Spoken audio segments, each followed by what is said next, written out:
చంద్రబాబు వెనక్కి తగ్గారా అంటే అవుననే మాట ఇప్పుడు సొంత పార్టీలోనే వినిపిస్తోంది.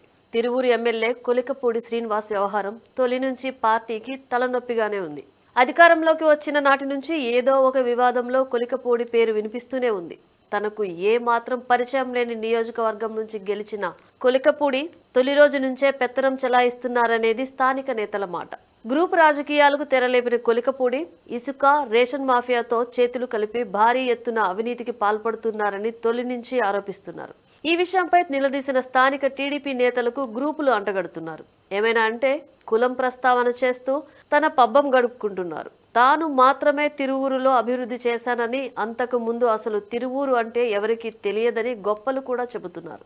అమరావతి ఉద్యమం అంటూ వైసీపీ నుంచి టీడీపీలోకి వచ్చిన కొలికపూడి 3 రాజధానుల నిర్ణయానికి వ్యతిరేకంగా ఉద్యమాలు చేశారు. టీవీ డిబేట్లలో పదే పదే కనిపించిన కొలికపూడి టీడీపీ అధినేత చంద్రబాబు దృష్టిని ఆకర్షించారు. అమరావతి కోసం అంటూ హైదరాబాద్ నుంచి విజయవాడ వరకు పాదయాత్ర చేశారు. దీంతో కొలికపూడిని నమ్మేసిన చంద్రబాబు తిరువూరు నియోజకవర్గం టికెట్ ఇచ్చారు. ఇలా టికెట్ వచ్చిందో లేదో నియోజకవర్గం సీనియర్ నేతలతో పాటు ఎంపీ అభ్యర్థి కేశినేని చిన్ని పైన పొగడ్తల వర్షం కురిపించారు.